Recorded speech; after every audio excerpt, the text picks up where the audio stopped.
feel like I'm in the big girl seat. This one's really hot. I can see.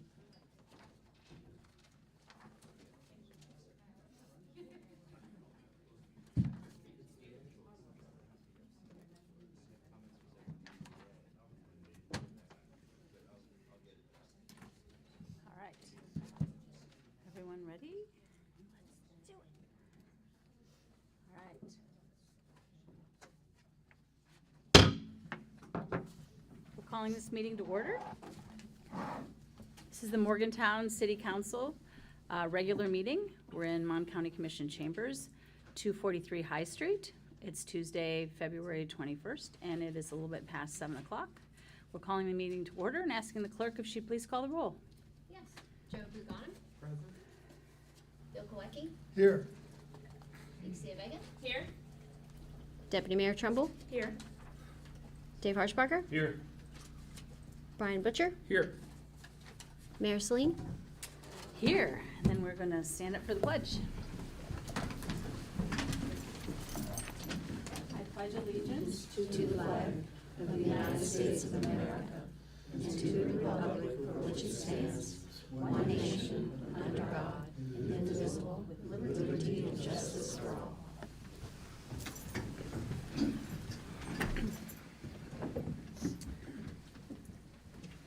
Next, we have the approval of the minutes. We're looking at the January 17th, 2023 regular meeting minutes.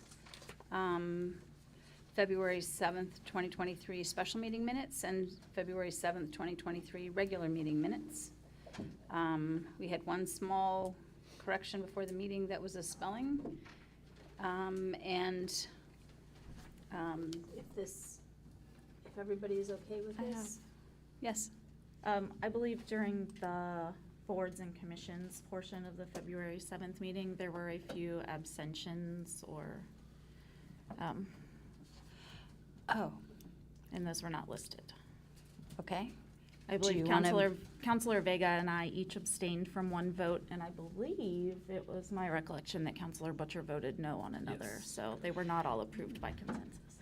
So, do you want to give that to the clerk now or after the meeting? After the meeting? I can email them. Okay, thanks. Thank you for bringing that to our attention. Mayor, there's just one typo, I think, on the February 7th minutes, report from city attorney, first sentence. I think annul should be, the word is opposed to no. Okay? All right. We will have all those items corrected, and I'm glad that people are looking at the minutes. Or I should say, of course, everyone's looking at the minutes. So, correspondence, Morgantown Theater Company, production of The Little Mermaid. So, if you would come up and just tell us your name, tell us who's with you, and a little how the production's going to go, and then we're going to hear a few numbers. Yeah, so I'm Heath Kale. I'm the director of Morgantown Theater Company. We have been keeping very busy over the past few months. We just finished Willy Wonka last month. We have about 90 kids in the program right now, and this is Little Mermaid is my older cast of children. So I brought with me Emily Frisch, who is one of my Ursulas, the sea witch naturally, and Carrie Radonovich, who is my Ariel. So the rest of my cast is currently at the Met Theater right now in the middle of a dress rehearsal waiting for us to get back so we can continue. But we've been having a really great semester so far.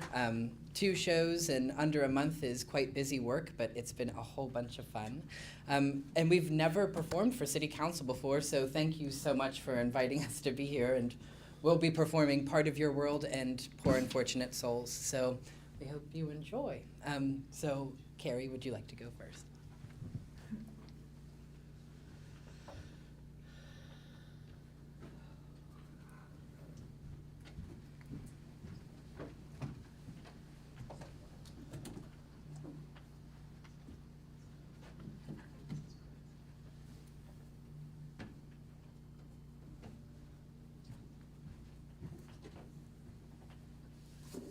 Look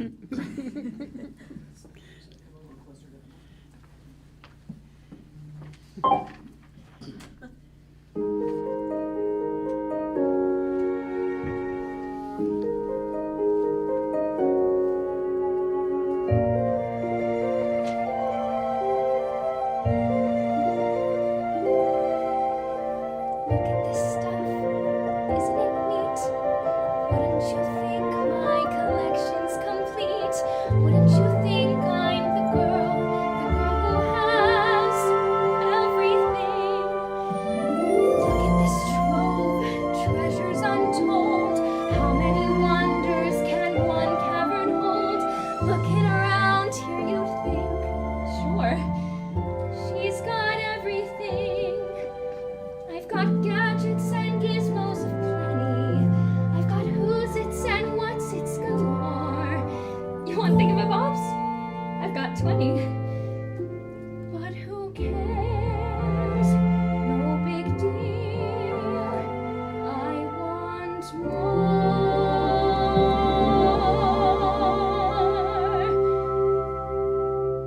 I want to be where the people are. I wanna see 'em dancing, walking along on those, what do you call them? Oh, feet. Flipping your fins, you don't get too far. Legs are required for jumping, dancing, strolling along down the, what's that word again? Street.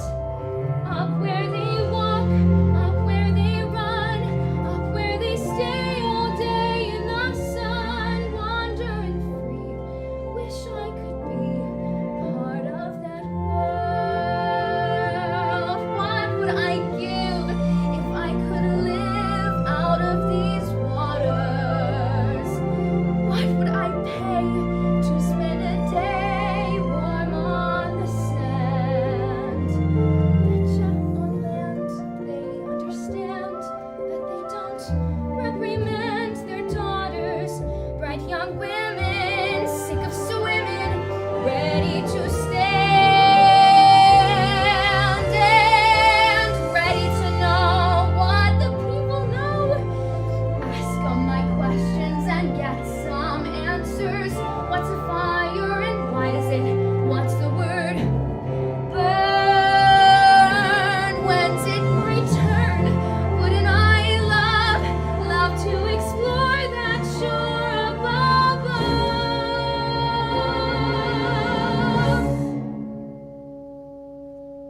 Out of the sea.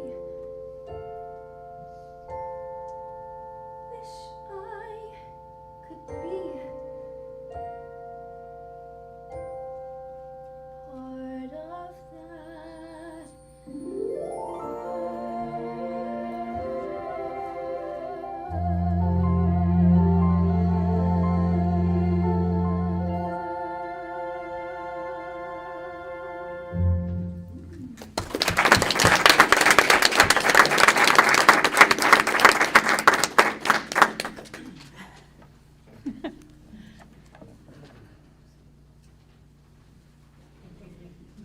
He's got large tentacles. It just takes us a minute. social distancing, guys.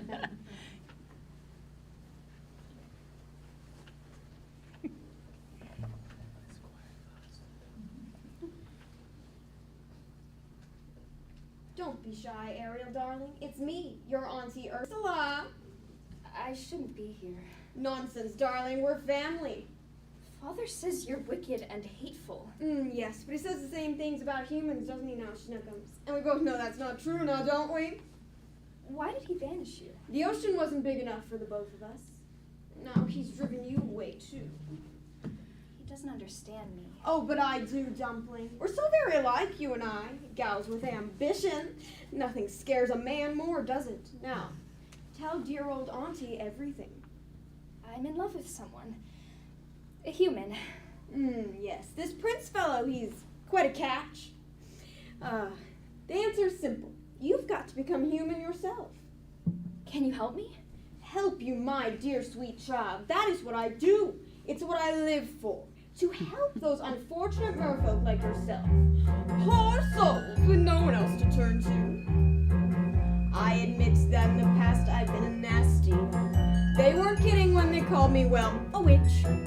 But you'll find that nowadays I've mended all my ways, repented, seen the light, and made a switch. True, yes. And I fortunately know it's a magic. It's a talent that I always have possessed. And here lately, please don't laugh, I use it on behalf of the miserable, the lonely, and depressed. Pathetic, poor, unfortunate souls in pain, in need. This one longing to be thinner, that one wants to get the girl. And do I help them? Yes, indeed. Those poor, unfortunate souls, so sad, so true. They come flocking to my cauldron crying, "Spells, Ursula, please!" And I help them. Yes, I do. Now it's happened once or twice, someone couldn't pay the price, and I'm afraid I had to rake up across the coals. Yes, I've had the odd complaint, but on the whole I've been a saint to those poor unfortunate souls. Now, here's my best offer, baby kings. I know a spell that will turn you human for 3 days. Now, it's got a procedural clause, sort of a quid pro quo. Before the sun sets on the 3rd day, you've got to get dear old Princey Pooh to kiss you. And if you do, you'll remain human forever. And if I don't? Oh, nothing drastic, darling, I'm sure. Oh, look, small print. Your soul is mine forever, and you're doomed to spend eternity in my watery hell-soaked lair. Lawyers, don't you just love them? Now, there is one more thing. My fee. But I don't have anything. Oh, I'm not asking much, only your voice. My voice? Don't worry, darling, I have the perfect place for it. Your grandpappy Poseidon gave his magic trident to your father, but this magic shell was his gift pour moi. Your magic shell. You've heard about it? Father says it's the source of all your evil witchcraft. Nonsense, darling. He says you die without it. Die? Oh, please, it's a bauble, a vessel for your voice. Your vibrato, your legato, even your belt will be safe and sound in here. If I don't have my voice, how will I ever... You'll have your looks, your pretty face, and don't underestimate the power of body language. The men up there don't like a lot of blabber. They think a girl who gossips is a bore. Yes, on land it's much preferred for ladies not to say a word, and after all, what is idle prattle for? Come on, they're not all that impressed with conversation. True gentlemen avoid it when they can, but they dote and swoon in fun on a lady who's withdrawn. It's she who holds her tongue who gets the man. Come on, you poor unfortunate souls. Go ahead, make your choice. I'm a very busy woman and I haven't got all day. It won't cost much, just your voice. You poor unfortunate souls. It's sad, but true. If you want to cross the bridge, my sweet, you've got to pay the toll. Take a gulp and take a breath and go ahead and sign the scroll. Fruits and jets, and now I've got her, boys. The boss is on a roll. You poor unfortunate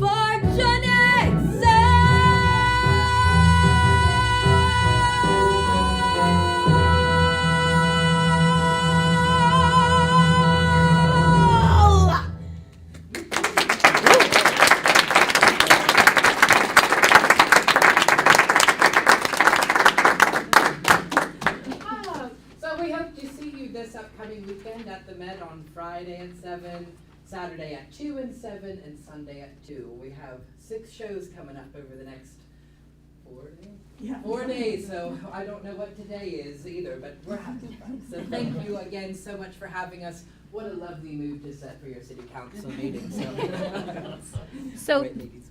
thank you very much. For people who don't know, Morgantown Theater Company is a theater company made up of youth. Yes. It's not just for youth to watch and adults to watch, but the actors are all the youth in our community, which some people don't realize that. Yes, I was gonna Yeah, say. I'm a 15. a sophomore in high school. And I'm 16, a junior. Yes, so all of 18 and below. So we train them young and then send them off into the. Yes. Again. And sometimes they even come back. Yeah, oh yes. Well, we Sometimes they actually- go to Europe and succeed. You Yes. just never know where they end up. But most of my crew and assistant directors and choreographers are ex-students of mine. So if you saw Music Man, the Harold Hill and Marion Peru are assistant directing and choreographing. So yeah, we keep them around. So yes. Thank you all for Well, coming. Thank you, Danielle. Thank you. Thank you all. Thank you very much.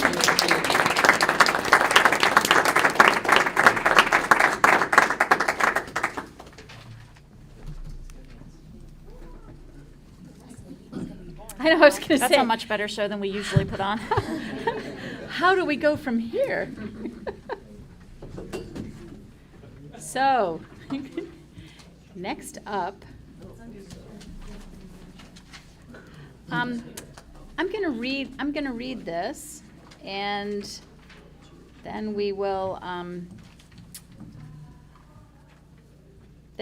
have Mishia? How do you say your name? Misha. Sorry. Hi, Misha. I'm going to read the first part of this, and then I'm going to have you come up and we're going to do some other parts. But we're going to start like this. So, as we all know, February is Black History Month. Black History Month was created to focus attention on the contributions of African Americans to the United States. It honors all Black people from all periods of U.S. history. We as a city are grateful for the many organizations committed to fostering a diverse and inclusive culture by promoting diversity, inclusion, equality, and intercultural and intercommunity outreach.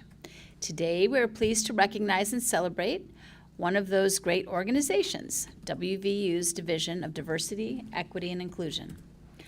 The Division of Diversity, Equity, and Inclusion exists because WVU is always striving to create the safe, diverse, welcoming community we all deserve. The Division of Diversity, Equity, and Inclusion seeks to provide university-wide education, support, accountability, and leadership on issues relating to diversity to the campus and community. They engage in advocacy, policy development, consultation, and evaluation to create a more inclusive campus community. They are represented today by Vice President Misha L. Poor.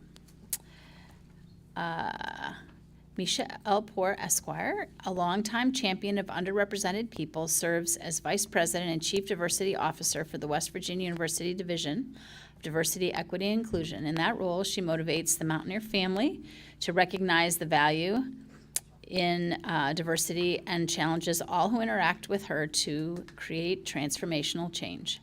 Poor has been helping light the way toward equity throughout her career, an attorney who served in the West Virginia House of Delegates from 2009 to 2014. She's an accomplished and sought-after motivational speaker, public and political leadership consultant, and strategist. In 2017, Poor became the first African-American woman named president of the West Virginia State Bar since its 1947 founding. Prior to operating her own practice, she was an attorney in the office of Kanawha County Public Defender in Charleston, West Virginia. So, if you would come up and have a few moments to talk about your efforts, then we will have some time after that for council to ask you some questions. Well, thank you, first of all, Mayor Celine, for having me, and council. I appreciate the time and the recognition. I will say I'm not going to be as entertaining as the previous people that were here. I mean, I don't have any songs. You're not going to belt out a I'm not song? going to sing any songs for you. But I will say to you, just to note that, and the power of music, the power of art, it is unifying, right? Whether you like music or not, music has a way of healing, bringing people together. We're not particularly always looking at challenges. We're just in the moment. And that's one of the things that my team wants to do and does, is that we want you to be in the moment of who you are, what you are, and how you present yourself. We want you to come for academic education and get the fullness of that without the worries of the other things that the world can sometimes place on you. I am born in West Virginia, Appalachia person from Charleston. And when we talk about diversity, diversity is very fluid. It doesn't have a one or a done. It is very, very fluid. And that's the thing that we try to promote daily, that it looks like you, it looks like me. And we all have a very vast of what that looks like. Diversity of thought, perspective, experiences. We pull all of that out of culture. We talk about culture out of our origins. Being from West Virginia, all of us from different places in West Virginia, maybe, if you're from here. If you're not, you're now home. So hopefully we'll be able to teach you a little bit of our culture too. But there's 55 counties with 55 different cultures. And so we try to celebrate who you are and what you bring to us. All of it has value. And so that is what our office does. Now I can go into a little nitty-gritty stuff. This is what I do every day. I'm very passionate about the work that we do. But the one thing that I'm excited about is the partnership that we have with the city, and that Drew has been very instrumental since he's hired to come and talk with our team and figuring out ways that we can really embrace and support the community ourselves as WVU, and also how we can help the university understand more about what you're doing as a city. And so I look forward to continuing that partnership to get to know most of you more intimately, and learning from you what you think needs to be celebrated here in Morgantown. So thank you again for the time to be with you, and thank you for the recognition. Well, we have a time, we're going to come bring you something in a second, so do not exit. This is the time that if council has any questions about your office or... Happy to answer anything you have. That's the former legislator and lawyer in me, so I'm at a podium, so it works. Who did you represent in the legislature? So I represented the capital city. Yeah? It was the 31st when I first was elected, and turned into the 37th after redistricting. So West Side, East End, downtown North Charleston, that whole donut of Kanawha County was mine. Yeah. So I enjoyed every day of it, to be honest with you. I really did. I just have something to say. I don't have a question. I do have a comment. Sure. I have heard of your work through the young people that I work with in my day job. So I just want to say that a lot of people are looking up to you. So I appreciate the work that you've been doing in our community and at the university. So thank you. Oh, that means so much. Thank you so much. Thank you. Anybody else?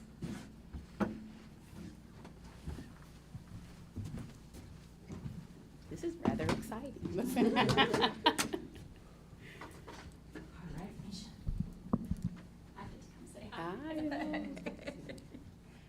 So, we're presenting this to you. That is awesome. Appreciation of your work that's been heard of by our, doesn't always happen that we hear about good happenings at WVU, but We want to change that. we Hopefully. haven't heard, we've heard a lot of good Great things about things, I WVU. That's hope not so. what I'm saying. I'm just saying specific individuals. Oh.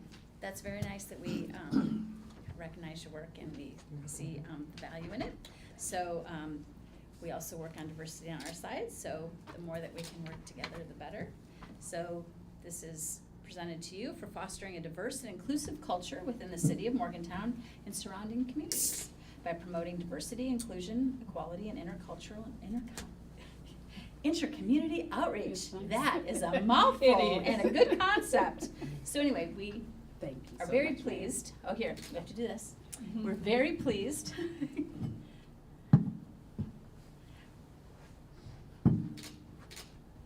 We're very pleased to be able to present this to you today. I appreciate So, it.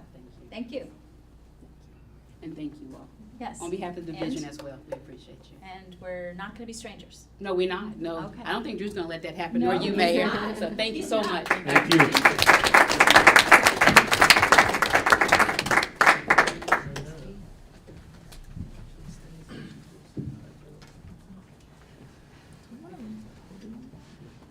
Probably. Would look better. So, we now have a presentation of some recognitions for the Human Rights Commissioners with Ash Orr. And I think we're going to try to fix this. Podium. It looks a little bit awkward. Unless Yeah. you want to sing for us. I'm good, I'm good. I'm sorry, I didn't ask first. No, it's She did not bring a costume of any kind. no fun. This is just a little bit. Okay, but please don't trip. There we go. Okay. Good.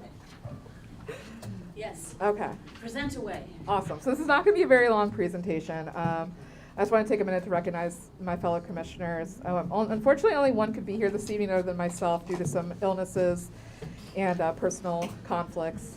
But yes, as most of you all know, I did submit my resignation last week to the Human Rights Commission.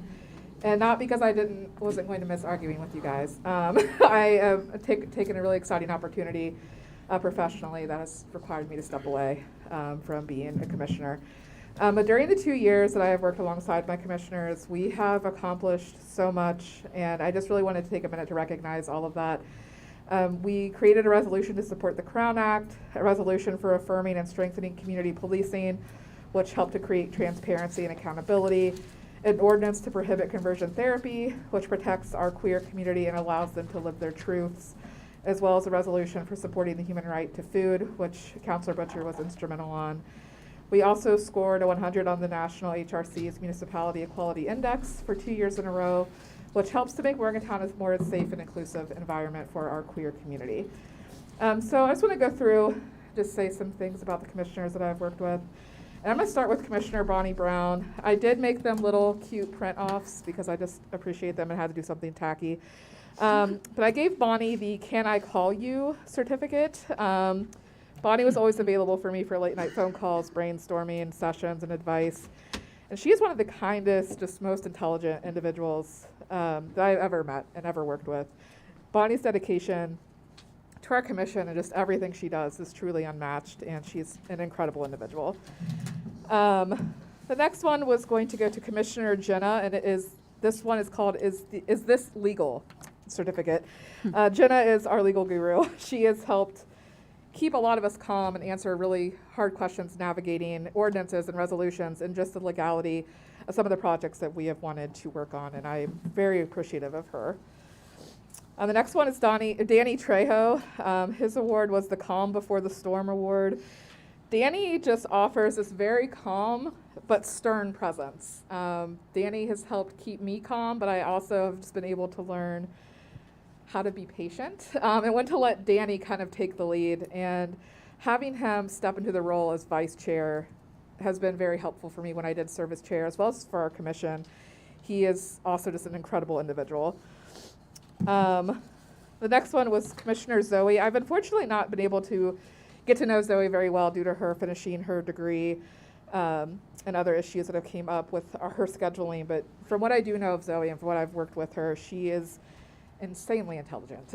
You all made a very good choice of adding her onto the commission, and her skill sets bring an awareness to her community that is also unmatched. The next one is consistency is key for Annie. Annie is a newer commissioner, as you all know. I've only worked with her briefly, but she is so tenacious and excited and willing to just do whatever she can to help the commission and the community. And I hope that I can continue to work with her outside of the commission as well. And our last one is the keeper of minutes, Commissioner Keenan McLean. Keenan stepped into the secretary role. I think we kind of had to drag him there, but Keenan has been a wonderful addition to the commission as well. I've only got to work with him, been able to work with him for a few months, but he stepped into this role. He helps keep accurate records of the commission's doings and is just willing to work with all of us and to work on these projects and ask questions and hold accountability, which is something that every organization needs when working together. So all of these individuals are just such strong assets to our city, and they have been instrumental on protecting our most marginalized community members. And I'm so thankful that I've had the opportunity to work with them and recognize them. I told myself I would not get emotional over this. And I know some people may say this was just a commission. This was just a group of people that met once a month. But these individuals, you all included, have helped to push me to my limits. I mean, not in a good way, and to grow and to just learn new skill sets. And that's something that is very meaningful to me. And I appreciate the 2 years I've had with the commission and with you all. So thank you for letting me recognize the folks I got to work with for 2 years. I appreciate it. Thank you for taking that time. And thank you for your service.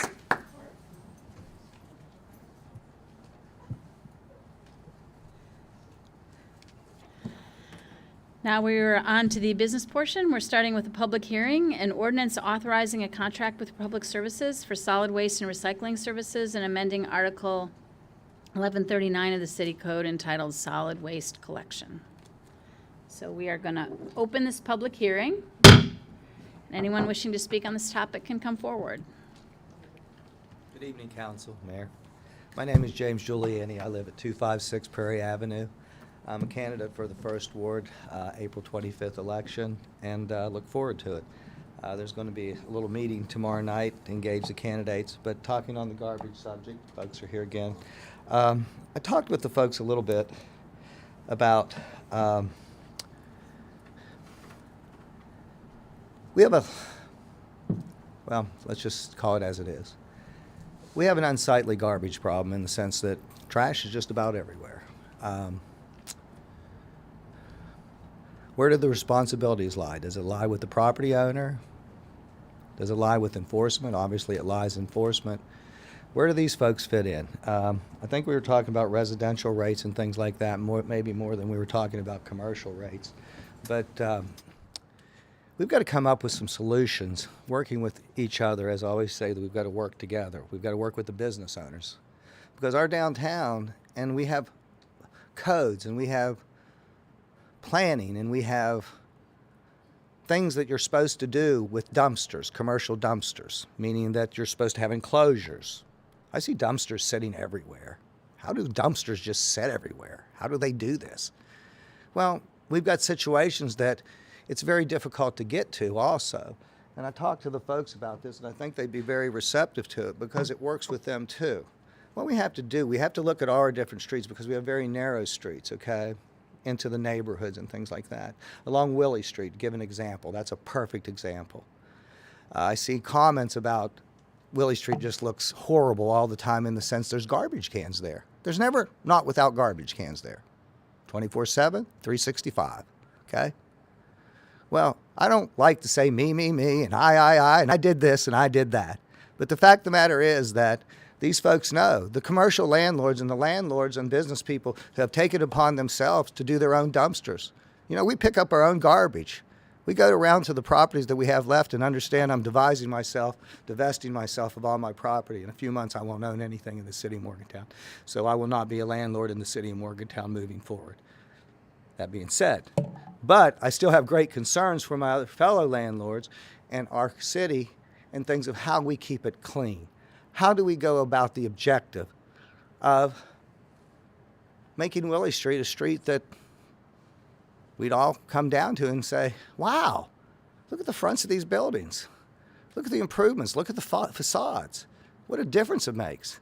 Well, those things could happen if we could work together, okay, and combine dumpsters, meaning that we go the whole street of Willie Street and we go to each and individual house. It's not that many houses. There's 30 properties at the most, 20 properties, 15 properties, go all the way up. But the fact of the matter is, you go to each and every one and look at each individual case and say, okay, how can we work with these people? How can we get these 3 or 4 property owners possibly to work together? How do we get this group together? Because what we have to do, we have to get them out of the visual places, okay? We have to do that. When we're going into neighborhoods, it's a little bit different in your family neighborhoods, your residential neighborhoods. But your neighborhoods that are mostly student occupied, where every year it's a transition. Every year it's a learning experience, every year with the students, okay? So that being said, who do you put the blame on? Do you put the blame on the students? Do you put the blame on these folks? Because that's what it used to happen in the sense that they're not picking up the garbage. Well, guess what? What's their responsibility to pick up? Because every day at our dumpster, what we're experiencing is we have dumpster divers. Meaning that every day we have to go to our dumpsters and we have to clean them up. So when these folks come to pick them up, what happens when stuff's laying around? Are they supposed to pick it up? I don't think so. But then whose turn is it that's responsible for the garbage that sits there? Is code going to come by? I don't know. I don't think so. I haven't seen it selectively, but not in force. I don't mean to be rambling here at all, because what I'm suggesting is that we as a city have to do better. How long has this been going on? And because we have such other larger problems, meaning that we're focused on a downtown that has things everywhere. I mean, we're now being disgusted in things. I don't even want to get into it. I don't even want to get into it. All you people have seen the photos of dumpsters downtown, people in them, garbage laying everywhere, garbage into the. So where is the enforcement? Where is the enforcement downtown? Who's supposed to enforce it? Because unless we enforce it, but we have to have a plan. This isn't going to work going forward. We're compromised at this point in time more than ever. Parents are compromised. They feel that their children are compromised in the city of Morgantown. When they see all this trash everywhere, when they hear the things that's going on, okay? This is it's not good for enrollment, okay? It's not good for West Virginia University. We need to come together. We all need to work together to try to get this situation under control, okay? The downtown is just everywhere. Our own city property, you can look at it, and there's garbage on the city property. These people are responsible with that. To get back to the point I'm making, the productive point, the point that we have to do, what we have to do is this.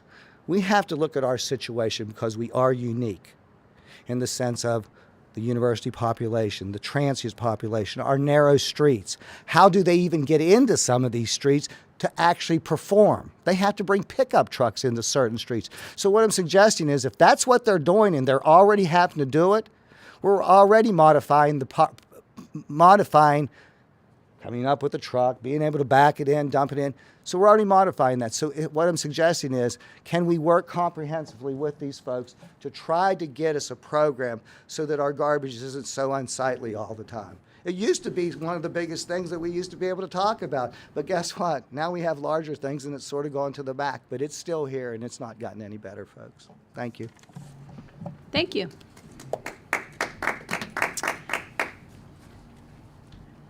We're still part of the public hearing. Is there anyone else who is wishing to speak? Yep, we want to hear from you. Good evening. My name's Lucian Lewin, and I live in Martinsburg, West Virginia, but I own 2 buildings on Wall Street, and I thought that I hadn't been here for a long time, so I should come and talk about Wall Street again. And lo and behold, we had the most entertainment that I've seen in a long time. I loved the drama. My son played, King and I. That's right, you were the king when he was growing up. My daughter is currently the Title IX and Equity and Fairness person for Shepherd University, so that kind of hit home. And then we're concerned also about trash and garbage in downtown and the way it, at certain locations, seems to attract rodents. Of course, in our situation, it's Wall Street, and my son has spent a lot of time sealing our buildings off with copper and that kind of thing to keep them out, but they're attracted along the street there because of the dirt along there owned by the city next to the library, and that little area was donated by my mother and my aunt, so a little bit of a nexus to it. But our concern, I just want to reiterate some of the stuff. I know it's not what you want to hear, not what I want to hear, but we've had, the problems with people disturbing the peace along Wall Street, the collection of trash when people drop it off in different places, and of course that affects the rodent problem.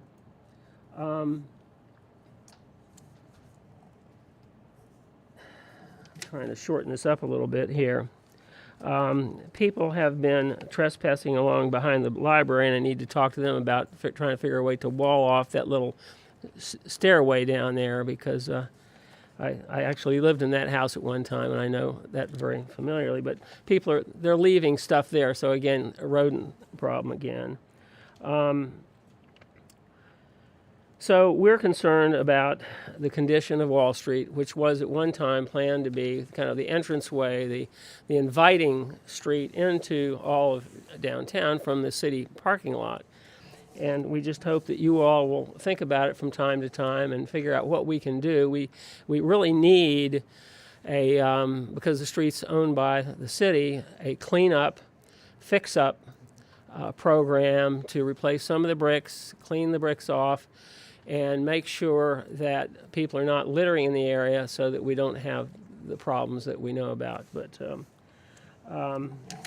I guess what I'm asking for is, to the extent you have time and attention, that we eliminate the problems that I just mentioned, and we work on reducing crime. We had another fire the other night, about 3 nights ago. I got a little email with a picture of that somebody was by Health Right on the corner, and they had a little fire going.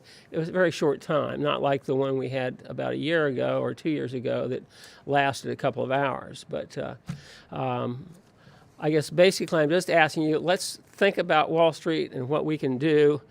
I'm sure glad I came here tonight because I'm very well entertained by everything, and I applaud you all for having nice council meetings where people can entertain and inform and work on problems. Anyway, thank you. Thank you.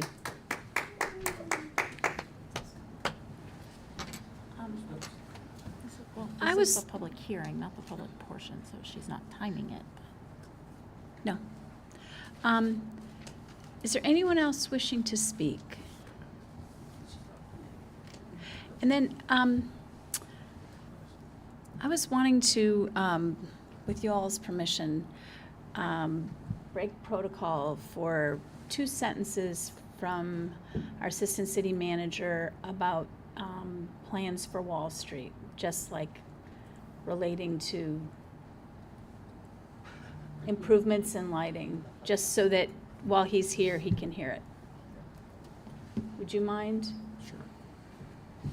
Just to. Yes, I was looking for the headline. Yes. Yeah, yes, Yes. please. Yeah, if you would just so that people are aware of our efforts, particularly with improving and making that into a gateway. Thank you. Sure, so thank you so much. I actually find Wall Street as one of the kind of coolest, most unique kind of side streets in our downtown. It's one of the only side streets that has not only businesses but also residential on it. And so we have been working with an architecture firm, Michael Mills, the Mills Group, and kind of revamping that. Obviously addressing some of the conflicts between pedestrian and vehicles on the Spruce Street side, but also improving lighting on that street and kind of the visibility, kind of drawing out, increasing some of the, I'm sure you know there used to be some really great plantings, obviously, with where and how they were causing some problems, and we have done a temporary just filling those in, really just to address some of the sanitation issues, but we are working and have identified some potential funding that we're going to be confirming with City Council, and it's really to expand on the lighting that has been installed on High Street, to kind of build that out, but then also to connect Wall Street all the way from Spruce down through Chestnut. So that's a project that we're working on and are hoping to be able to bring that forward in the upcoming fiscal year, and really just kind of, again, bring that vibrancy back of what it was intended, and make it something that is a little bit easier to maintain. The bricks are very difficult to maintain, especially in this day and age. Not as many contractors or groups are as familiar with kind of the brick pavers, whether it's in streets or sidewalks. So seeing another way that we can do that is easier to clean, plants that are easier to attend to, lighting that is a little bit more consistent down there. So it is something we're working on and trying to figure out different ways for trash. There are definitely areas throughout the downtown that collect trash a little bit more frequently, and trying to figure out some solutions for those as well. So we do have folks working on both of those. So thank you guys so much for being there, and hopefully you'll be excited about what is hopefully to come. Thank you all for letting us break protocol just so we could pass along actual information, so thank you.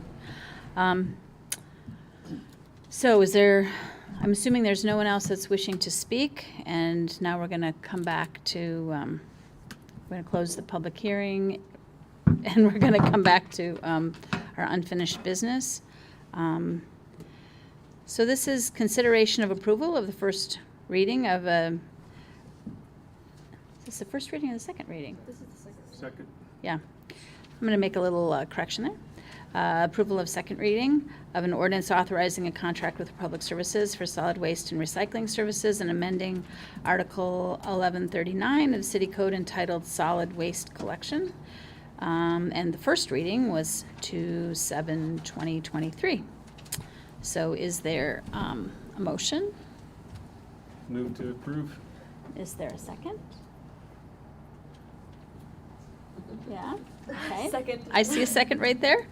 And then, city manager, is there anything that you wanted to, Sure, just to reiterate, this has been discussed at length in the past at Committee of the Whole as well as the last council meeting, and representatives from Republic have been here to answer a lot of questions, so I don't want to be redundant, but for those that are members of the public that haven't been following it, I'd like to just give a real brief overview of what we're talking about. One is that this would be effective until the spring of 2028.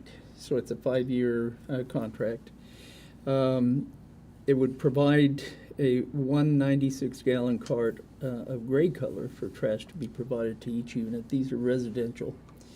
35-gallon or similar cart of green color for single stream recycling, and the carts will be replaced and improved and maintained by the contractor at no cost to the residents. Additional baggage will be picked up by the contractor for those carts that where the amount of garbage that's been collected exceeds the capacity of the cart, and that will be provided free of charge. There are provisions within the contract whereby the city has certain assurances that specific situations will be addressed and by the contractor, and there's a mechanism whereby we can sit down and rectify any issues that seem to be in conflict with the contract. Overall, I think that what we've found is that Republic has been very willing to work with us, has addressed very specifically some of the concerns that staff and council have had, and we're excited to get moving on this and implementing it. Thank you. I didn't know if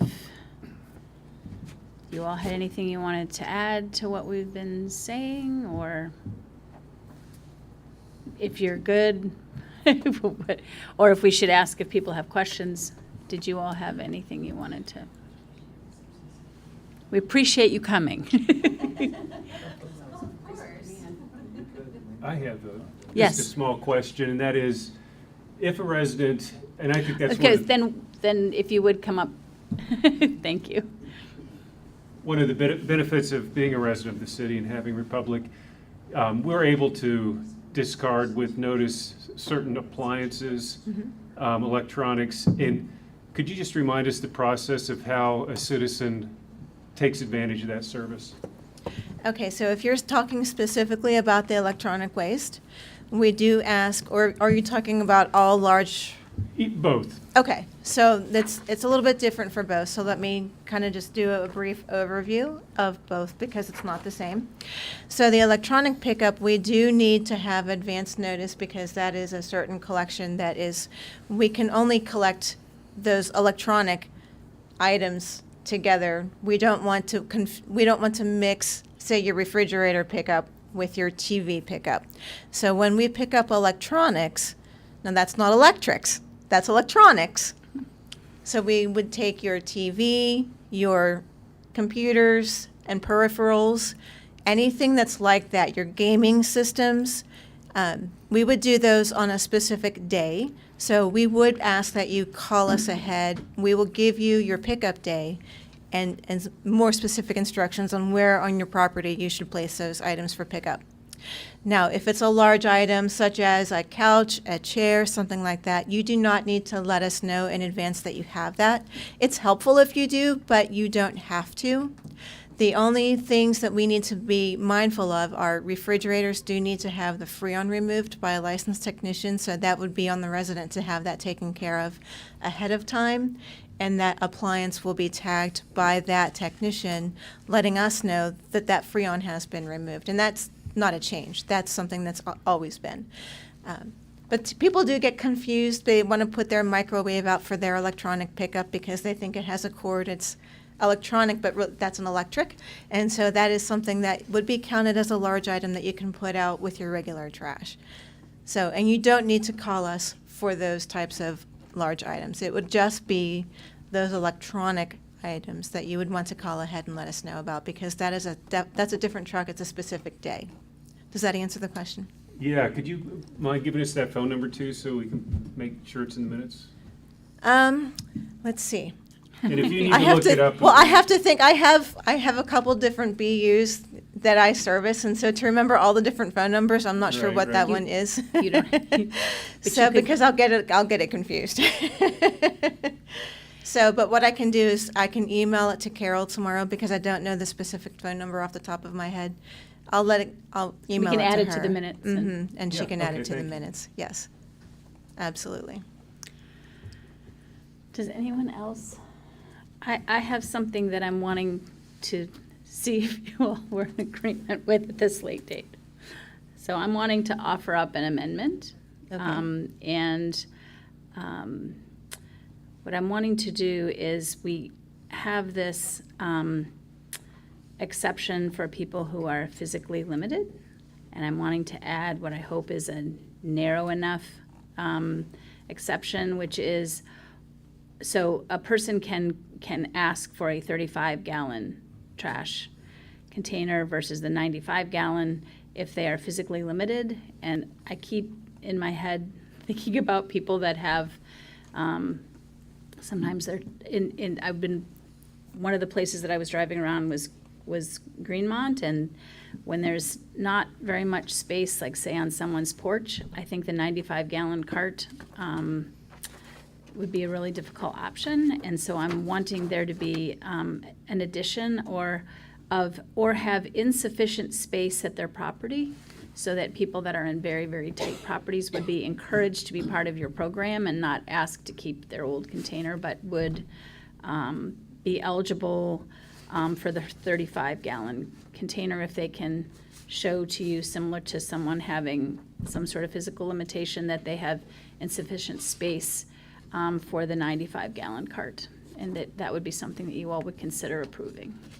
Is that something that, I'm not wanting to open a can of worms, but I'm opening that can of worms because I just would like people, if they really do not have space, to be able to comfortably request having the smaller cart. So I And think I'm putting you on the we're- spot, pardon me. Well, no, it's fine. What I think that we would want to do is try to look at the situation and try to be creative with a solution that works for everybody. And I'm not going to say that, no, we won't supply that size container, or that, yes, we will, but I would say that we will come up with something, and if it does come down to having to have that 35-gallon, we're not going to say no, but I think that we're going to look at all the best options and make sure that we come up with the one that works best for all. As I understand that there are going to be some situations where people are just concerned about the space constraints. I would ask that everyone give it a chance, and let's take a look at it as a whole. But we will come up with something that works for everybody, whether it be, as we've had to do that in other circumstances in other towns. So we are familiar with the fact that it's not a blanket one-size-fits-all thing. We will come up with something that works for everybody. So I don't want anybody to be concerned that they're going to be forced to use this, but we are going to solve the problem somehow in some way. So it's just going to be an individualized thing that I don't think that we can come up with one solution. It's going to be a customized thing. So we'll look at each individual situation and make sure something works for everybody. So you would prefer not to have an amendment? Or that would be sufficient amendment, or, Well, I think that or I think that we know that we will come up with some sort of solution that works. So whether that it needs to have an amendment, I'm not sure. But I'm not sure we're either. not, you know, I think that we have demonstrated we want to work and do the best thing Yes, for you everybody. have. So if someone is concerned that we're going to be, you know, difficult to work with, I would hope that you would realize that is not going to be the case, and we will come up with All right. something. For this evening, we will leave this alone. Okay. I, for one, will not put it forth, but I really am serious. And I know that you all have been very serious and been very lovely about bringing one of the containers over to City Hall so that it could be seen by everyone. And just when we're making a change like this, it's good if we're able to work with everyone. Because Right, as and you you can always have to see, be flexible. people are concerned about having that trash contained, so, yeah. Well, And and so I that's- understand you wanting the large containers so that we can make sure we contain as much as possible, so. And it's going to help with the litter and, you know, the control problems and things like that. So it's definitely, there's a solution out there. So Okay. we'll just have to take each case on an individual basis, and we'll work together to come up with something. I promise. Okay.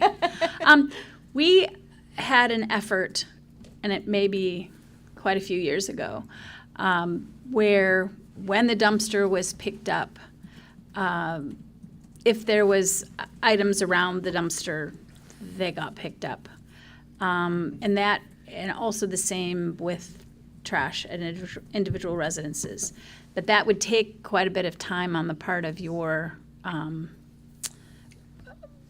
the people that are working for you, who are servicing these areas. What is the policy now, kind of in, because if there's a lot of loose trash, it probably isn't possible for you, the person who's servicing the dumpster, to pick it all up. But what is the policy now? So typically, yeah, it does have to be inside the container. So one of the things we would probably want to do is find out the reason why the trash is outside the container. Is it because there's more trash than the container can hold? And so do we need a bigger container if size allows? Do we need to service that container more often? We need to get to the root of the problem. And then that way we can better come up with a solution. Perhaps the container needs a lock installed so that someone can't get into it without having the means to open that, and that might be a solution that is needed as well. But we need to get to the root of why there's trash outside the container, and then we can more easily provide that solution for you. But a lot of the times, it's probably just a lock that is needed. Are dumpsters required to have lids? Dumpsters should have lids, yes. Okay. I saw one today that didn't happen to have a lid. I have no idea if it was yours or someone else's, but Yeah. anyway. They should have lids, and our drivers are trained to report in when they do come to a container that doesn't have a lid, so that we can either install one or replace the container. Okay. We have one for you, I think. Well, Okay. we'll do our reporting. Okay. Could you also, one last thing, at least one last thing from me, could you also describe your website briefly, just for people who are tuning in who didn't happen to hear you describe it before, just the new website Sure. that you're working on? Sure, so it's going to be a dedicated website that only contains trash and recycling collection information for the city of Morgantown. So you will be able to obtain that website by a QR code that will be on a sticker that will be affixed to the toters when they are delivered. It will have resources such as the ability to get your schedule. You'll be able to communicate with us, log complaints or questions, things like that. There will be resources for children available that you can download, things like crossword puzzles, different fun things about recycling to get them excited about doing it, and just a lot of other different things. If there's an announcement, if there's a holiday delay, we can put that on there. So it's going to be something that's very interactive, something that is still in production but should be up by mid to the end of March. And I will have a protocol ready to submit to city managements for them to review, and if they want to add anything to it here very shortly. But it's something that you'll be able to educate yourself, look up different resources, answer some questions, what can be recycled, what can't be recycled, just anything that we can think of that pertains to the trash and recycling collection for the city of Morgantown can and should be listed there. Thank you. You're welcome. Anyone have anything else? All right. Thank you very much. You're welcome. Ready for the question? Joe Buganum, Yes. Bill Kowecki, Yes. Ixia Vega, Yes? Deputy Mayor Trumbull, Yes. Dave Harshbarger, Yes. Brian Butcher, Yes. Mayor Celine. Yes. Passes unanimously. Boards and commissions. We have some boards and commission nominations. Yes. Yes, I'd like to nominate Rick McEwen to the Cultural Arts Commission. Acclamation. All right. And do we have one more? Yes, I would like to nominate Cal Schamberger to the Human Rights Commission. Thank you very much. By acclamation. All right. Thank you. We do not have any special committee reports or consent agenda. We're on to new business, consideration of approval of a resolution authorizing a supplemental agreement. We have the public portion. Yeah. Oh, pardon me. I skipped right over the public portion. That's not very clever. So it's now the public portion. So we're gonna open the public portion. So I believe Mr. Lewin has already spoken. Does he want to speak again, or are you good?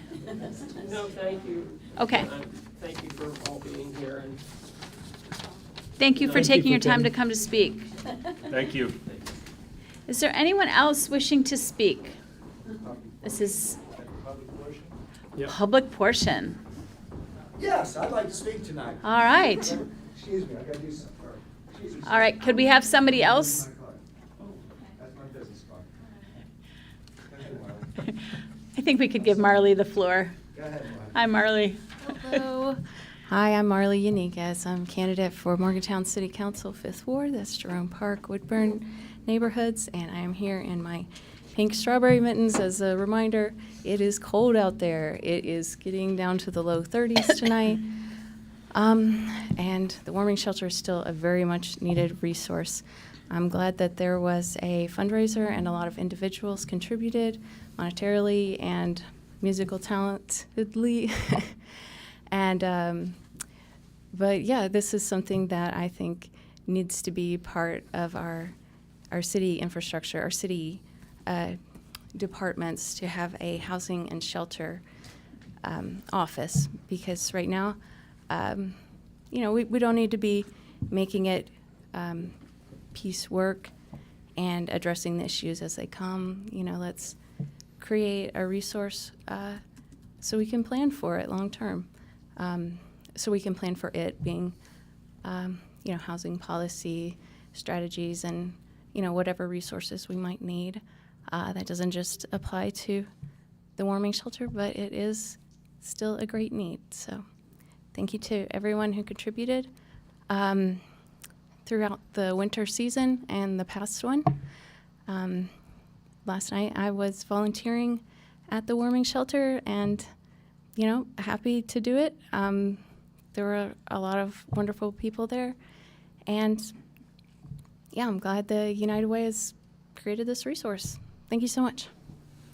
Thank you. There we go. There you go, I'm back. James Giuliani, advertiser from Milano's Pizza, which donated to the fundraiser last night, the Warming Center, which was a great cause last night. That's wonderful. We need more of that. And as Marley said, and Danielle and we all know, we need to start working on this now for next year. So that's what we're going to do.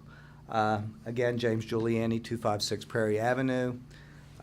It's hard to condense everything into 4 minutes. I got all this crazy notes, and I write this down, and I'm up through the night, and I don't sleep, and I'm thinking about the city, and I'm thinking, what's the highest priorities? What are our highest priorities? What do we need to do? And boy, there's a lot of them. But guess what? We did one thing that was pretty neat. We delayed the hockey. We're going to get a great plan. We're going to get a plan that's going to work for all of us, and we got the community involved.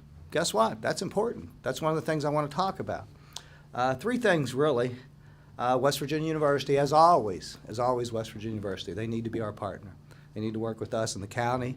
And as I understand, Morgantown Area Partnership, we need them to bring our resources together. But we, the city, we have to champion the things that we have that we can do. We're talking about downtown. We're talking about SoHi. We're talking about the Richwood development. You know, we haven't talked about the Richwood development for 2.5 years. Why? Why? Man, it's a great thing we got going on. We're talking about road construction. We're talking about roundabouts. We're talking about connections to the campus, to the downtown, to the neighborhoods. We're looking at, there's inflation out there. We're talking about $200 million worth of development. Why aren't we talking about it? These are the positive things that Morgantown has to do. We have our gateways. We need to do those things. But here's what we have within our community, okay? We have a safety problem. We need to become groups that work together. And you know something we have that we're very lucky? We do have West Virginia University, and they're very lucky to have us because we're a great city, okay? But the fact of the matter is, we have a great disconnect. Why? Why do we have a great disconnect? Do they not look at us as stakeholders? What do we look at them as? Do we look at them do it for us? But here's the situation now, because at one point in time, and I'm not going to have enough time, but 2008, we were recession-proof, okay? Guess what? Things have changed. The university's down on campus. There's probably less than 22,000 students. Enrollment's about 24, but on campus it's less than 22. We like online enrollment, but it doesn't help us in Morgantown. We have a situation where we have to understand, who are we going to be moving forward? What is West Virginia University be? Is it going to be a campus of 20,000 students? Is it going to be, can we expand? What can we do? But the fact of the matter is that we need a town-gown relationship. When the university president doesn't know the city manager and the mayor, and we're not communicating, meaning that we have boards. We have all kinds of boards. Boards for this, boards for that. How come WVU never comes in here? We had something with inclusivity. That's wonderful. Let's talk about real relationships with West Virginia University. Because here's what we have. We have the largest health corporations within our town and with our county. Both of them, the largest, Vandalia, Mon Health, and WV Medicine. All these things. We have the entrepreneurial programs. We have the remote programs, the Ascend programs. We have all these things. Why aren't we doing them? Why are we not taking advantage of these things that we have? Nobody's going to do it for us, folks. Nobody is going to do it unless we do it. Well, here's what I'm going to tell you. I'm going to be around for the next 4.5 years. And we are going to do it, and we're going to bring it forth, and we're going to build partnerships with West Virginia University. We're going to build true partnerships to our downtown. That's what we're going to do. We're going to work with the county. No, please, we're going to get it all done. Because guess what? This is important.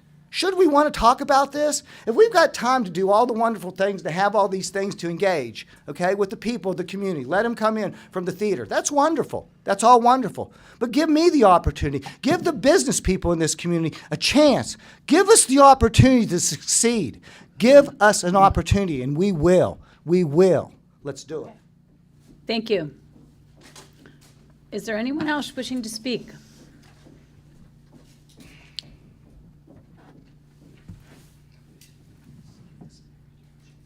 We're going to close this public portion. Now we are on to new business. Consideration of approval of a resolution authorizing a supplemental agreement it says 3, I'm not sure, for a change in funding with the West Virginia Department of Transportation, Division of Highways, State Project, U331 MOR/GA 19, Federal Project, TAP 2020, 175D Construction, Pleasant Street Streetscape, Transportation Alternatives, Monongalia County. That's a mouthful. Tell us what it's about. Thank you, Mayor. just an overview of, and we've been talking about streetscape improvements to the Pleasant Street and Walnut Street for quite a while.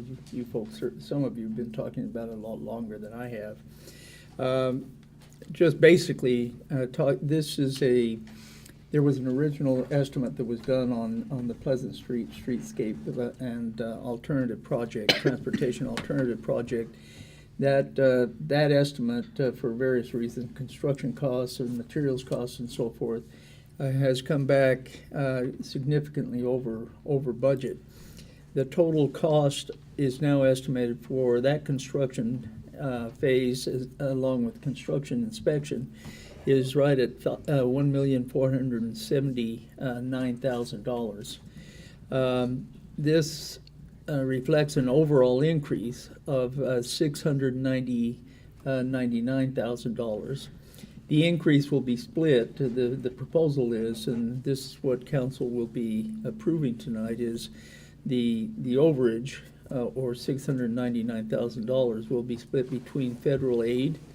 The federal aid will pay 80% of that overage, or a total of $559,000, which reflects 80% of it. And the city would be obligated to pick up the additional 20%, or $139,704,000 on the project. This would allow us to build and move forward on it, which we anticipate the starting time would be this summer, and we'd be able to get the project moving. I'd like to turn some time over to our Assistant City Manager, Emily Mazzarelli, to just fill in the blanks and some of the details. Thank you, City Manager Haas. That was a pretty good overall explanation. This is actually additional grant funding. So we have the original grant approved by the DOH, and we had talked about potentially reallocating some existing funds from Walnut Street to this project, and then applying for additional projects on Walnut, just to be able to get this project, since the bids were in hand and ready to go.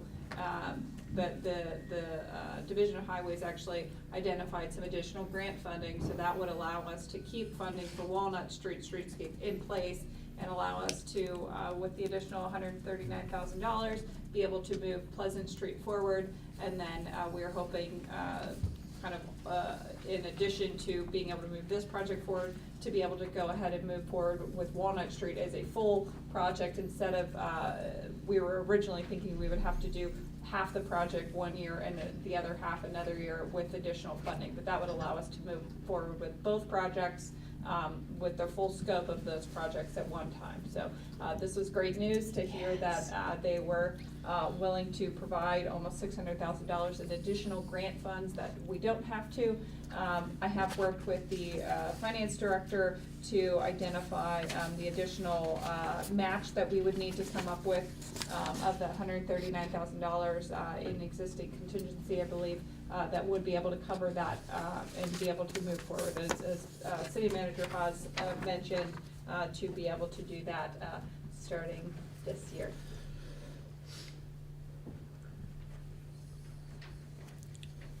Is there a motion to approve? Move to approve. Second? Thank you. Any questions or comments? That's great. So both projects could start this year?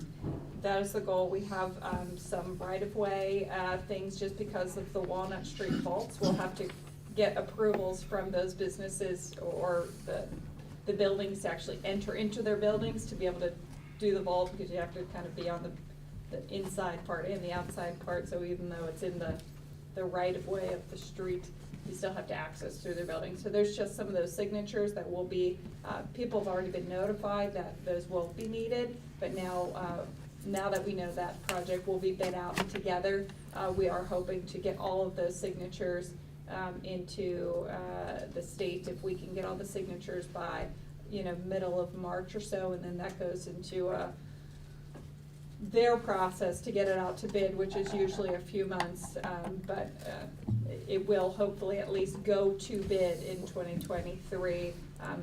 It may, depending on how quickly that goes, it could get into construction in 2023, or that could get it to construction in 2024. So we're not exactly sure of the timing of that yet.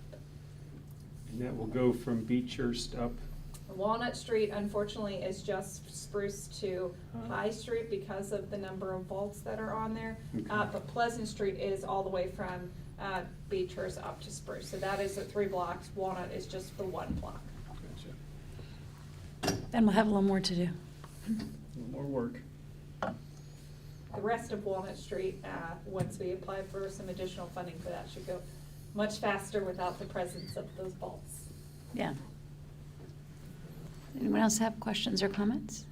I have a comment. Yeah. This was very good news to me because, as you may recall, back in, I think it was a January meeting, I said that I had heard from several business owners in the Wall Street corridor there after a violent incident happened on that street, and they were very concerned about safety and lighting and things.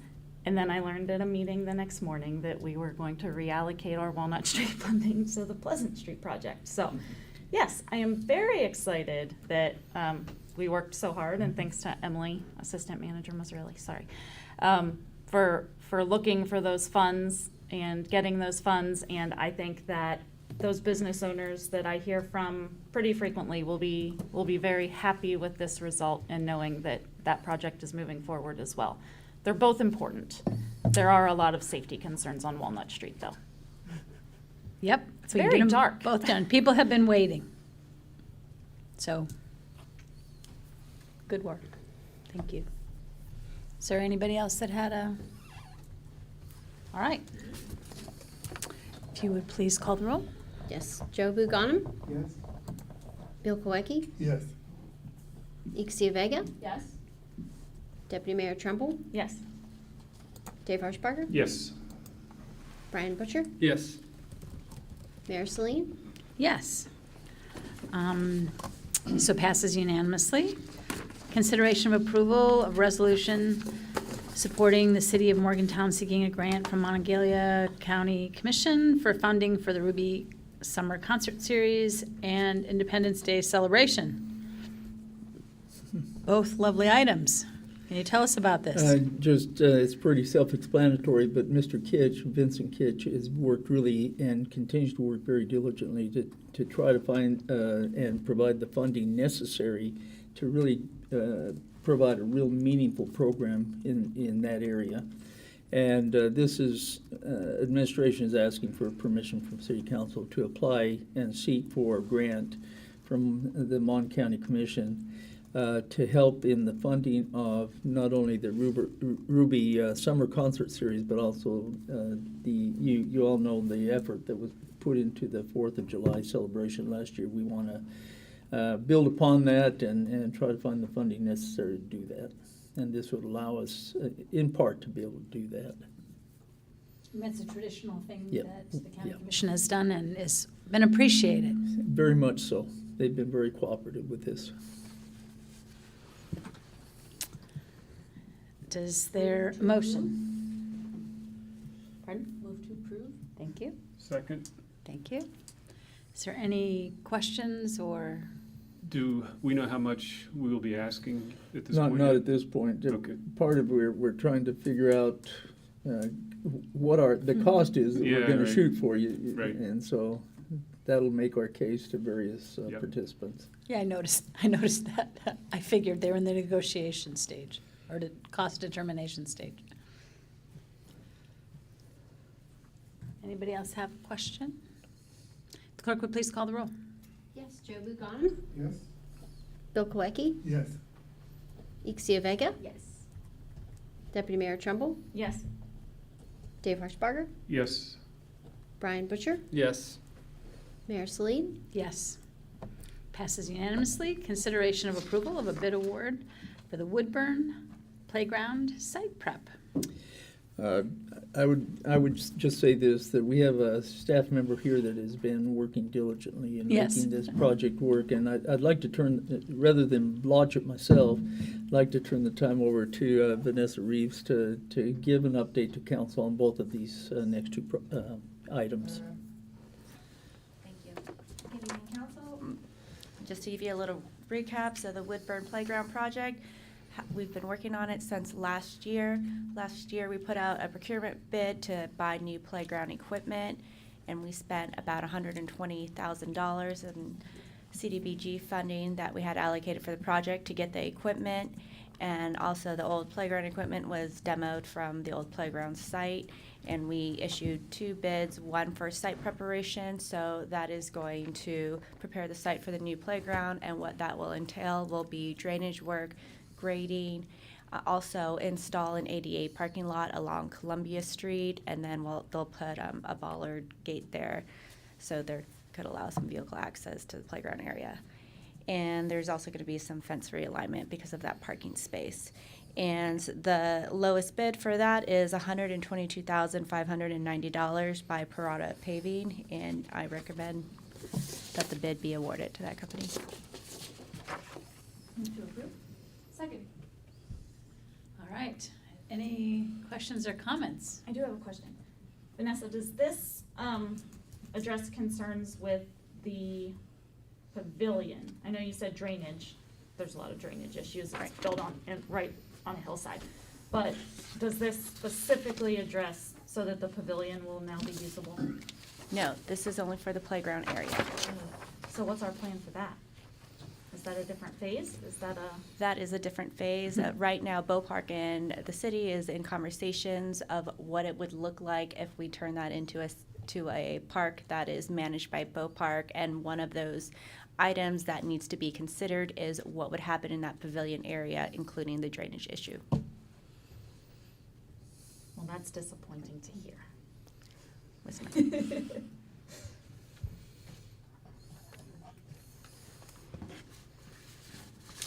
But good that they're talking about it and figuring it out. Vanessa can tell you, since we began discussing this playground, that has been an item that I routinely bring up. That pavilion has been unusable as long as it's been there. It is, even if it hasn't rained in a month, it seems like it's always muddy under there. There's no floor, and it's halfway on the hillside, and it's just a mess. Just to give you a little bit more information about the playground. So our schedule is that construction for the site prep will begin March 15th and will end no later than April 21st. So then the next phase of the program or the project can start. Can you give that number? March 15th to April 21st? April 21st. We have a Woodburn meeting on Thursday. They'll be very interested to know these things. Any other questions? Just appreciation that you all have taken this on. I believe Assistant Manager Mazzarelli has something to add. You can't see her. I cannot see you, pardon. I need to acquire height or a lower computer screen here. Our council chambers is going to be really great once it's done. I was just going to add the pavilion itself, while the drainage issues aren't particularly addressed in this package, it is something that our own public works staff, they are very good at concrete work, whether it's just building the concrete floor. That's something that we've been discussing with Bow Park about, the state of the existing pavilion. Would we want to, keep that and simply pour a concrete pad underneath of it so that elevates it?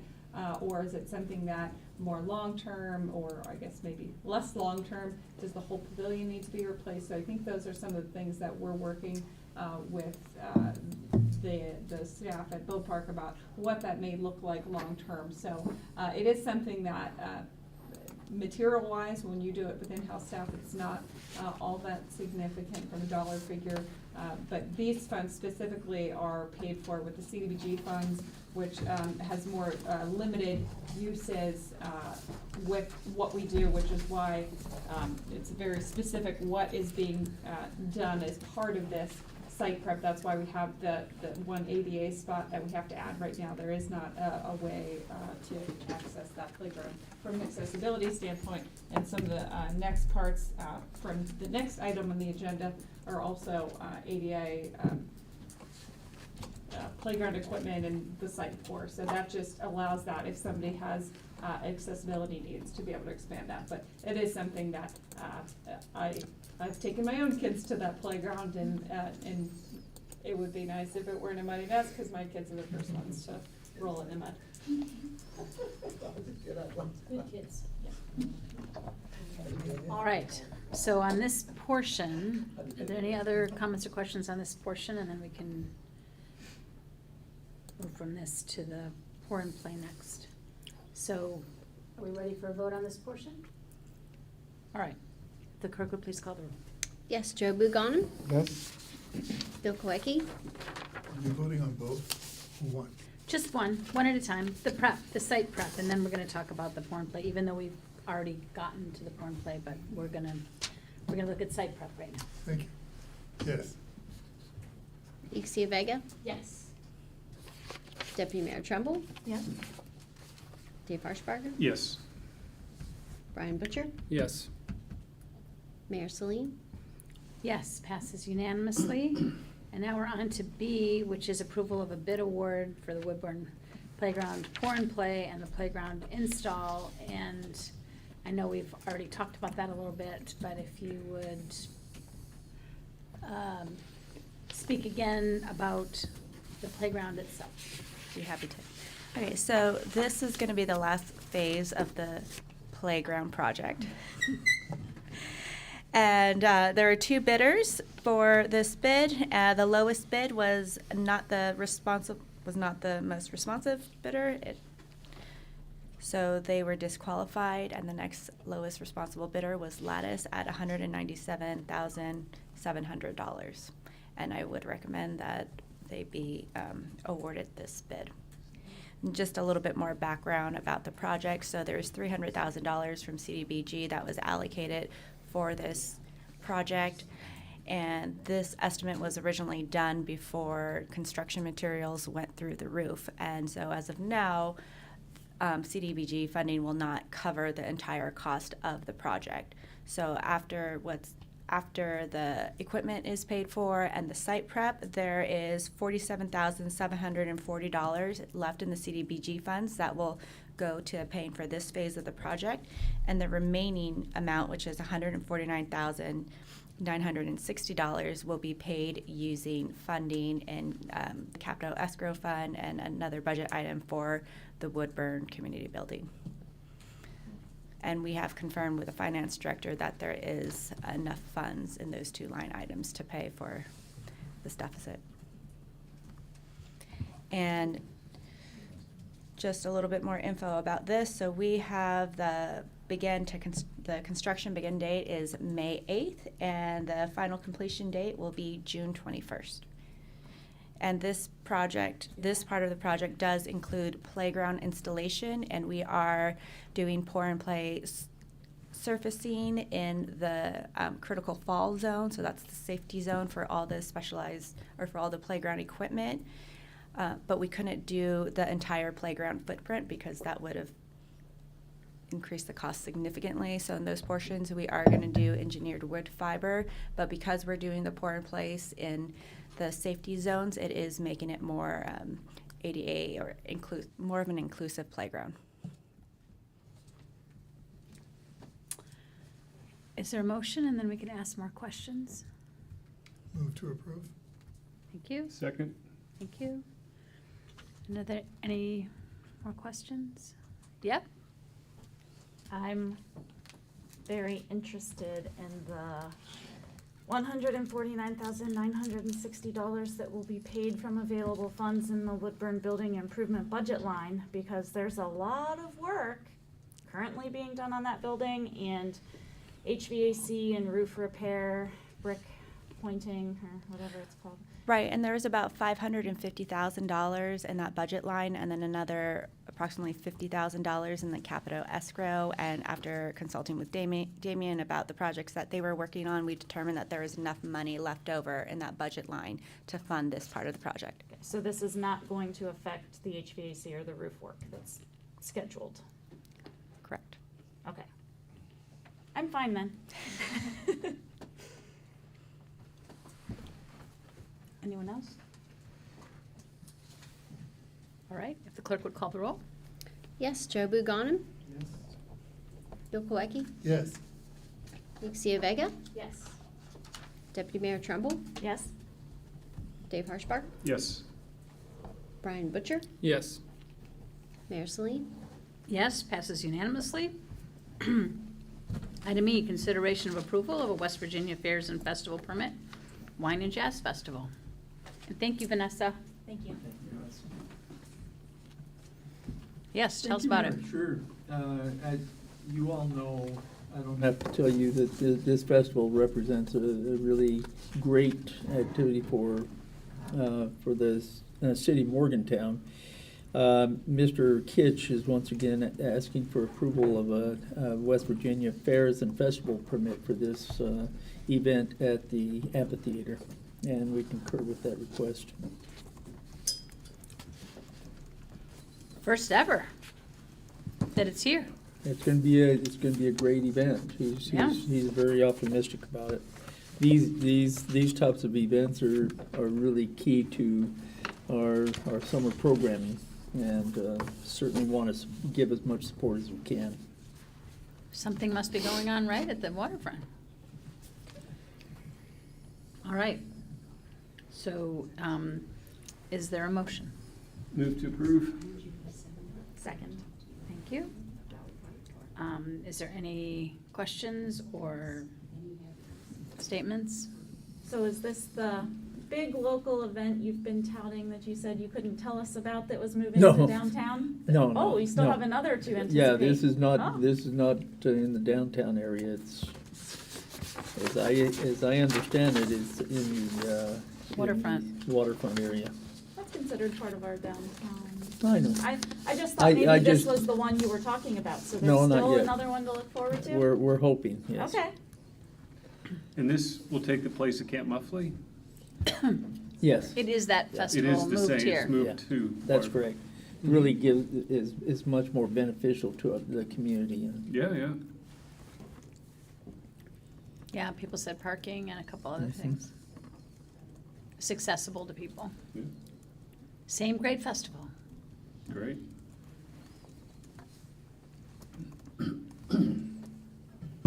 So, if we had a motion? Yes, in a second. So- Good, that's what I thought. All right, if you would please call the roll. It's not Yes. even late at night. Joe Buganim, Yes. Bill Kowecki, Yes. Ixia Vega, Yes. Deputy Mayor Trumbull, Yes. Dave Harshbarger, Yes. Brian Butcher, Yes. Mayor Celine.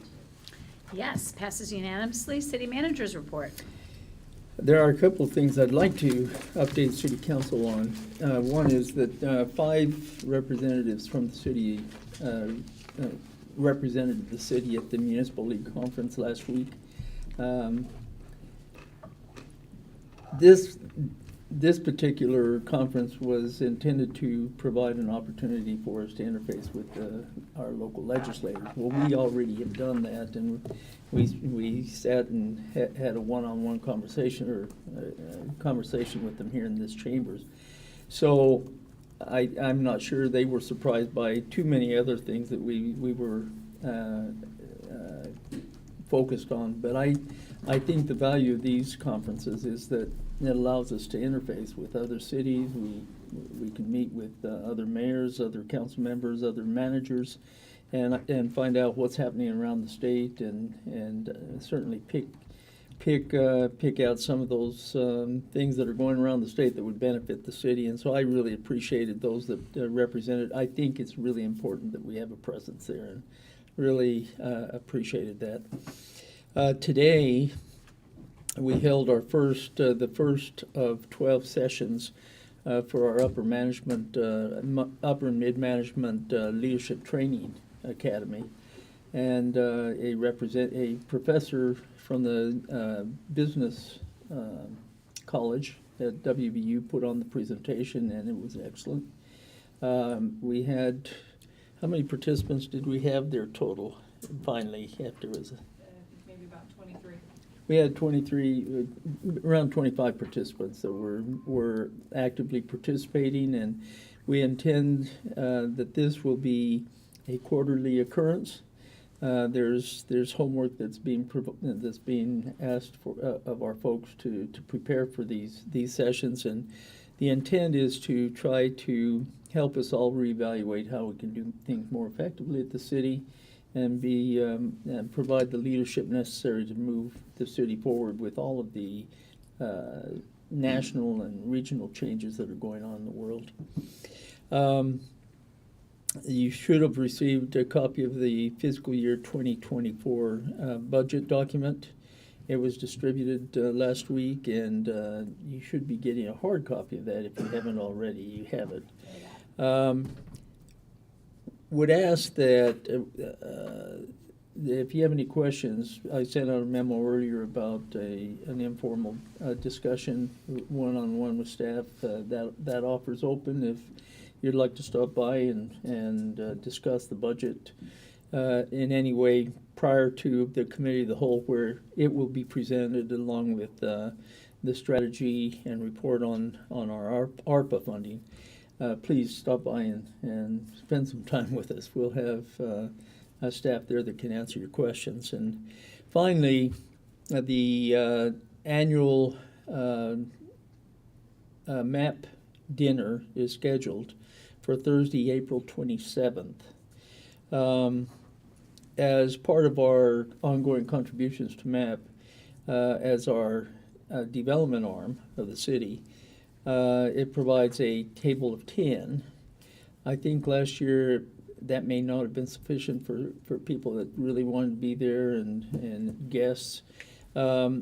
We can make available an additional table of 10. Just let us know if you'd like to attend and who you'd want to attend with you, so that we can make those arrangements. But really encourage, this is a great program, shows a great level of support from the city for economic development and just those types of activities going on in the city. Let staff know, let me know if you plan to attend and numbers, and then we can make the necessary arrangements. Do you have an identified person you want to have us tell? Just send that to me and I'll make sure the right person gets it. Perfect. That's all I have, Mayor. Thank you. Thank you. Report from the city clerk. Thank you, Mayor. An update on our election candidates. So our first ward official candidate on the ballot, we have Joe Abu Ghanem and James Giuliani. When I say official candidate on the ballot, that means they have turned in their 75 verified signatures. We do have 2 candidates who we're still working on verifying those signatures, and that's from a different ward, but I just wanted to explain what that meant. 3rd Ward, Louise Weezy Michael. 5th Ward, Danielle Trumbull. Still working on verifying Marley Unegas for the 5th Ward as well. 7th Ward, Ben Mail, and then lastly, we're working on Brian Butchers. So that is, as of now, our candidates. Wanted to share that we enjoyed the West Virginia Municipal League, so thanks to our administration for allowing us to attend. On the last day of the Municipal League, we did have election training, and we have that every year at the Midwinter Conference, and that's held by the West Virginia Secretary of State's office, and they provide all the resources that we need to hold a fair and safe and election. And it's always good to catch up with our fellow clerks and recorders from our other cities, towns, and villages, and just some of the things, just talk to them about some of the things that their cities may be going through. It helps us all learn.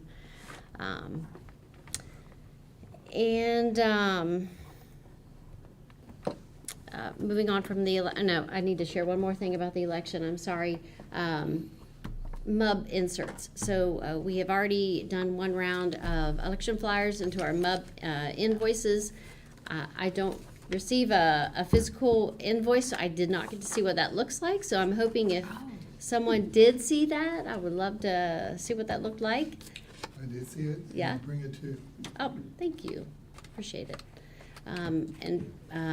Our second round of flyers will be going out starting March 10th, and the last billing date around April 20th. So we'll get all of our residents right before the election.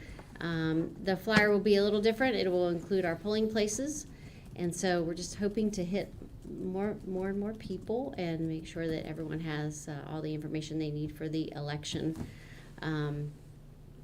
And if you do not receive a hard copy invoice, you should receive something by email from MUB with that flyer. They will be sending that electronically.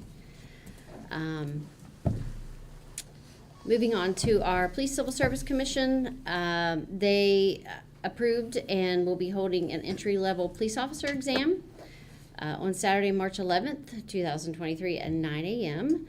And as of today, we have 23 applicants.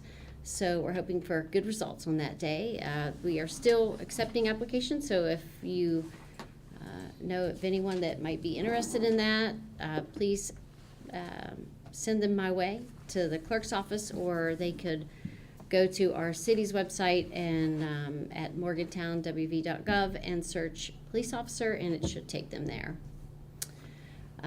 The Police Civil Service Commission also will be holding promotional exams tomorrow for first sergeant and sergeant, and so we're hoping to congratulate some two officers who will be promoted once the test is over and their medical exams are clean. So then we will take care of that and congratulating them and notify everyone.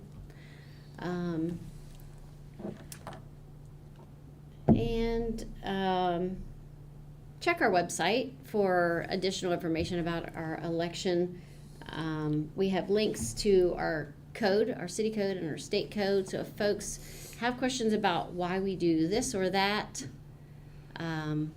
it should be on our website, or call us and we'll share that with you. We do everything by our code, and I'm glad we have it because make sure we're following the right rules there. Other than that concludes my report. Thanks. Report from our city attorney. Thank you, Mayor. As Councilor Harshbarger mentioned at the beginning, I had reported on the proposed First Street relocation at the last meeting. I think we were expecting to have that on the February Committee of the Whole, but it appears we are still waiting on a recordable plat and legal description for the actual areas to be relocated. So we'll continue to follow up on that with the project engineer and coordinate that moving forward.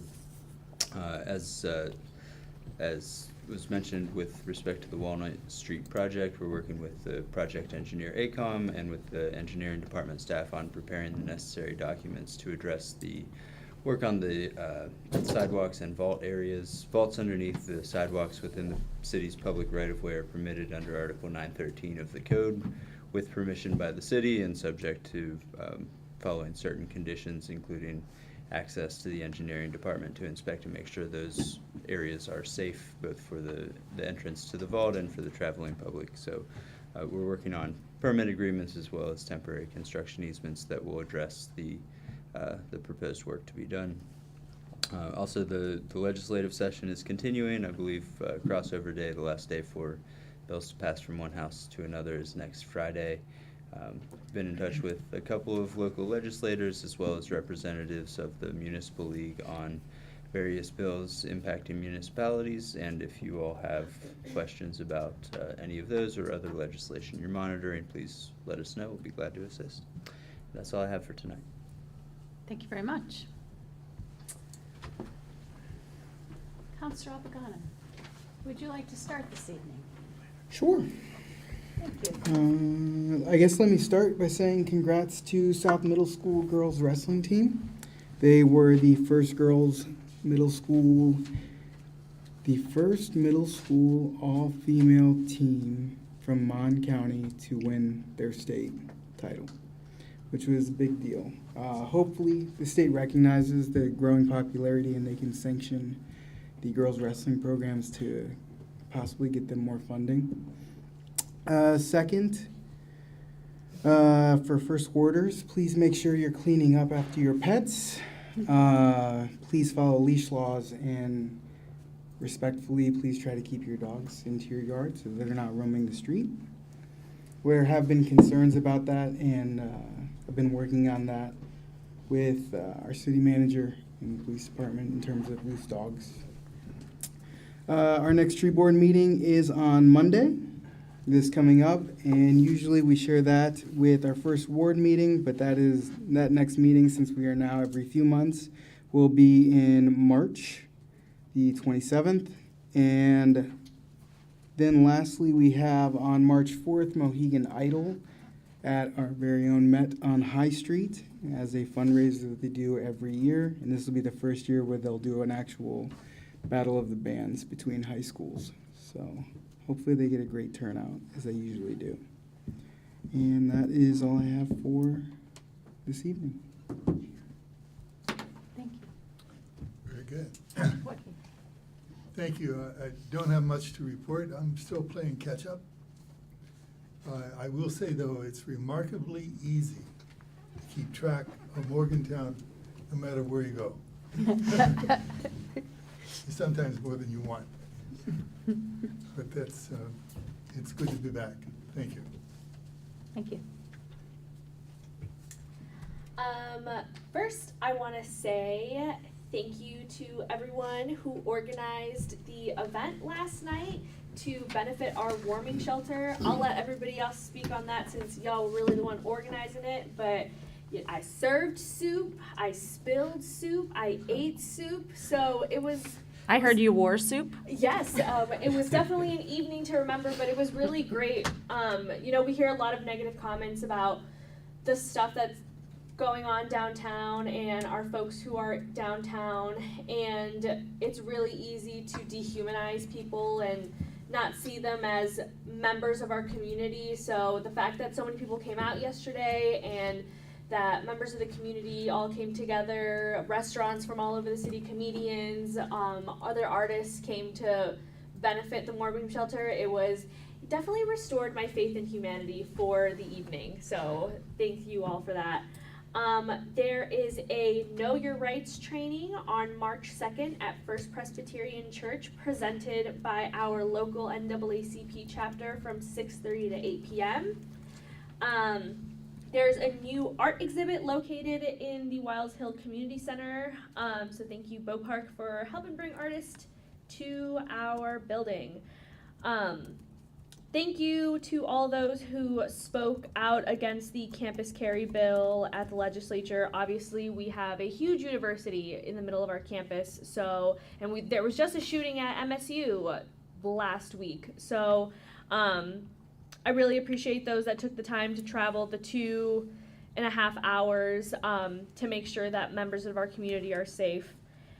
Sister Cities Commission was supposed to meet this Thursday, but we have moved our meeting to next Thursday, the 2nd, March 2nd, from 5 to 6 p.m. And we're still looking for folks to join that board if anyone is interested.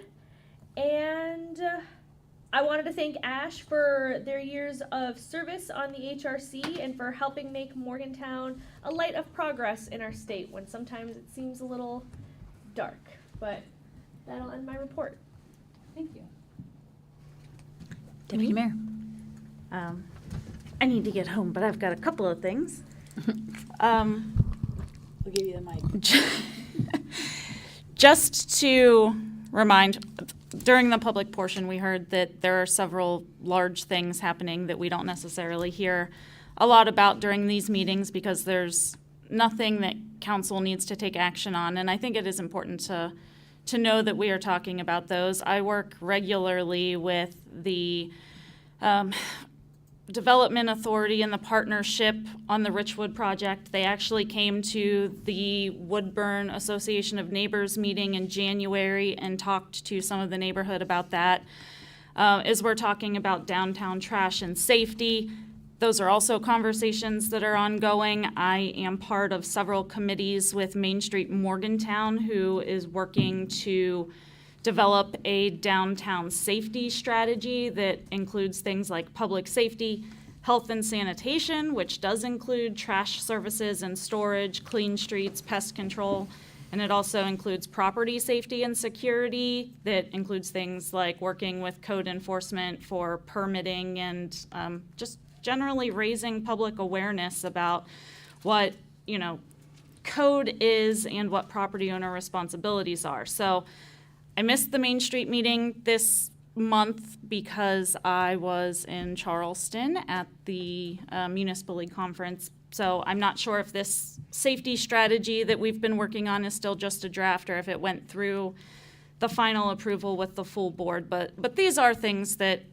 I'm working on at least, and we're talking about as a community, not always just as council. There's a lot of groups working. Yeah, the benefit last night was great. I've been working with the owner of 123 Pleasant Street after a very concerning funding meeting that I had about the warming shelter, where it became clear that they weren't going to quite make it through the rest of the winter. We jumped into action. I was still in the meeting when I texted him and said, what can we do? And we put together an event with half a dozen musicians, 4 comedians, a lot of our local businesses, restaurants, breweries, either made monetary donations or made food donations to us. And I don't have final numbers on that yet, but we had a great turnout last night. We were close to 150 people, I think. And we're supposed to be meeting with the United Way tomorrow. I don't have the final tally for how much money was raised, but it was over $6,000. So I will be sure to let everyone know what that number was. But thank you to LJ at 123 Pleasant Street for putting up with my crazy controlling personality for the last 3 weeks to help get this done, and to Councilor Butcher and Councilor Vega, who volunteered at the event and helped set some things up.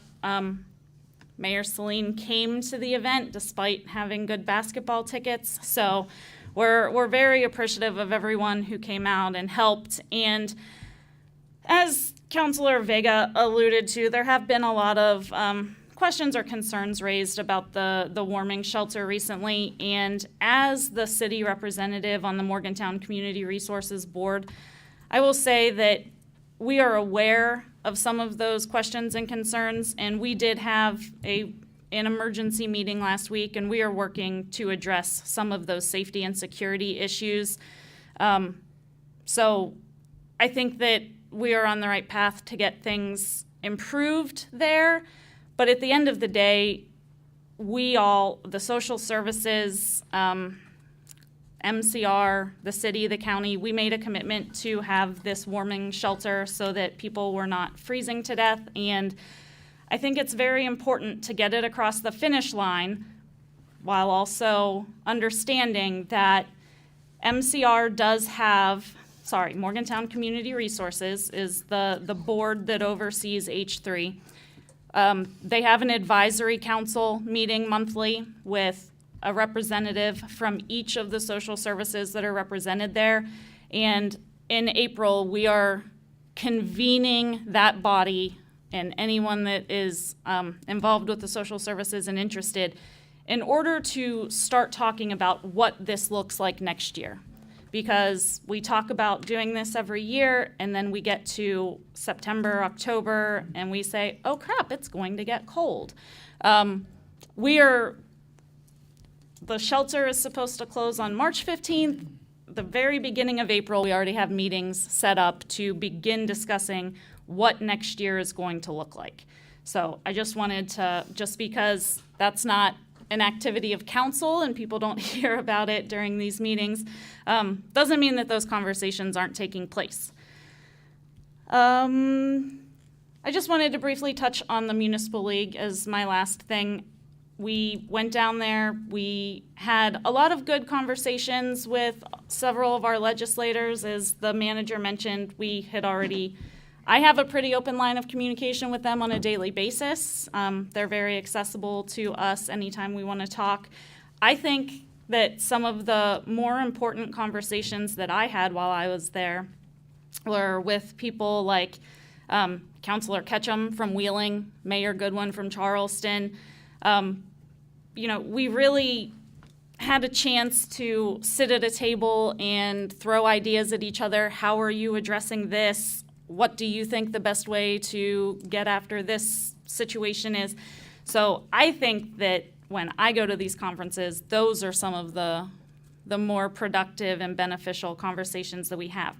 I will say, when I was in Charleston, I took the opportunity to visit their new downtown library, and it was a $36 million investment, and it is amazing and it is beautiful, and I am struggling to get the city to agree to put $100,000 into our library's elevator, despite the fact that I found out at a meeting last week that in the week or two prior to that, they were having new issues with the elevator. So I would like to see us find that $100,000 that they need to replace that elevator, because it's a very sad state that we're in if we can't support them and making sure that they remain ADA accessible.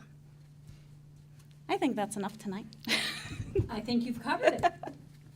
Counselor Harshberg. I'd like to thank those that were able to go to the West Virginia Municipal League, representing us that weren't able, and appreciate y'all going down and doing that.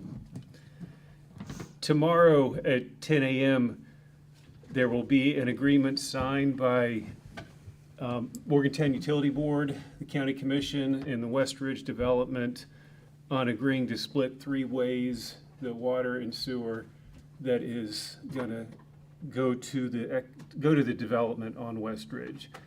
And by doing it by March 1st, the advantage was being able to take advantage of a $3 million water development economic enhancement grant. And so that will provide the funding for that infrastructure for the development in that area. So I just wanted to give that update. And then just a question for the city manager with regards to the budget opportunity tomorrow from 1 to 3. That's a drop-in opportunity drop-in. During those hours? Yeah, absolutely. Okay. Thank you. And we were asking, drop-in could be by telephone also. Could be by telephone, Yeah. sure. That would Yeah, be 'cause great too. they had contemplated Just let me that. know I just if you'd didn't know if like we could- those accommodations. Yeah. So in person or drop in or send an email or. You bet. Ready? Rick?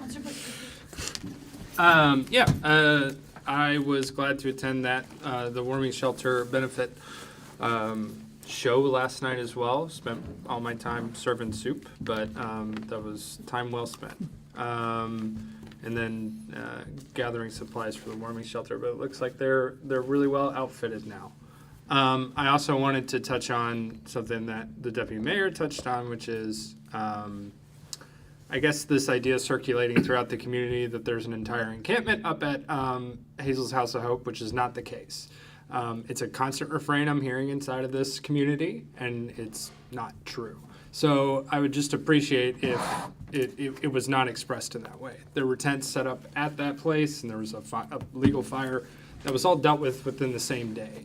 So the idea that we are still dealing with this situation or that it's gotten completely out of control, I understand there are concerns with, the way that we safeguard the rest and separate the rest of the social services out there, and that's something we can deal with. But we can't deal with it in a good way if there's inaccurate information constantly being spewed in this community. I think that's all I have for today. Thank you. Thank you. So I also participated in the Municipal League meetings, and I would like to reiterate how valuable it is to speak with colleagues. It was kind of amazing.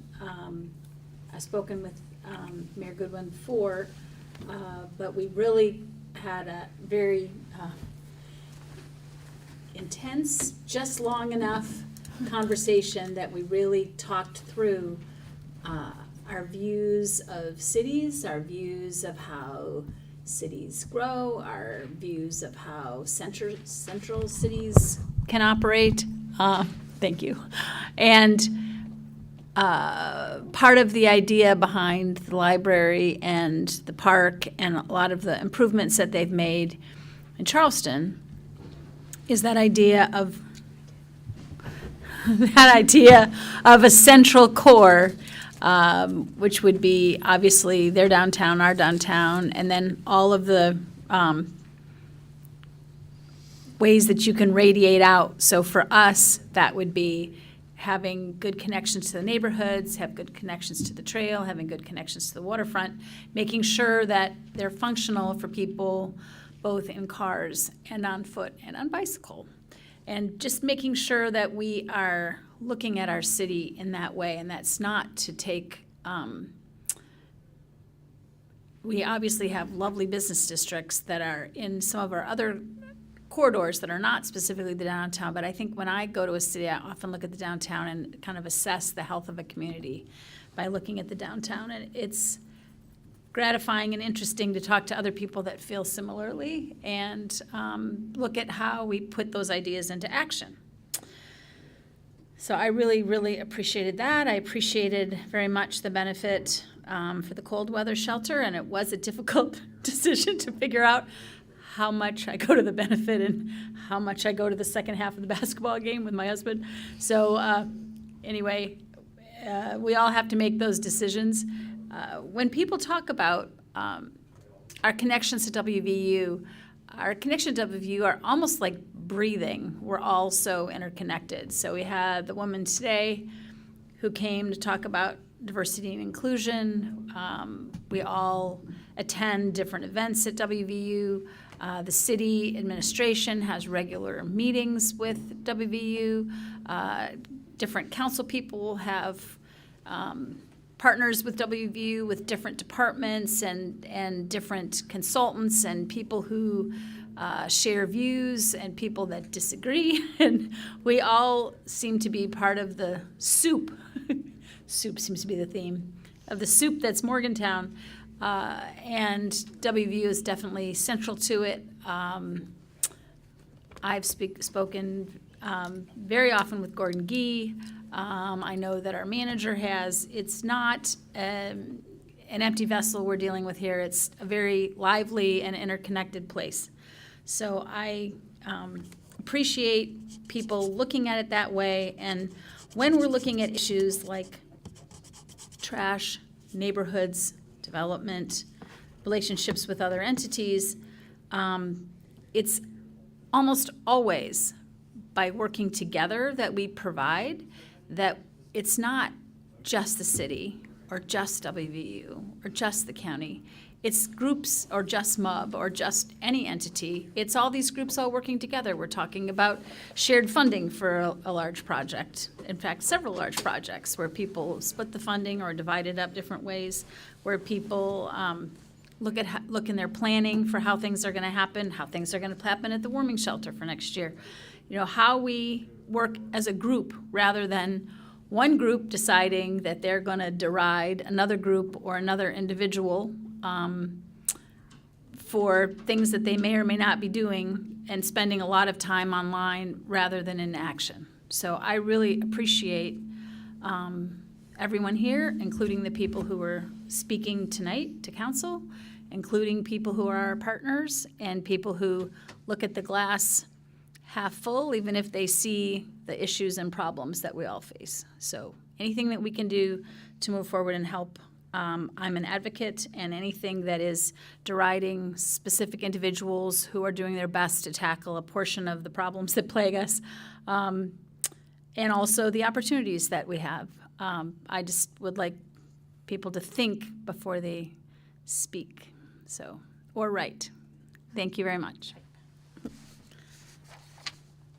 So now we are on to adjournment. Move to adjourn? Thank you. All right. Thank you all. And this is going to be the unusual meeting that I take off and run.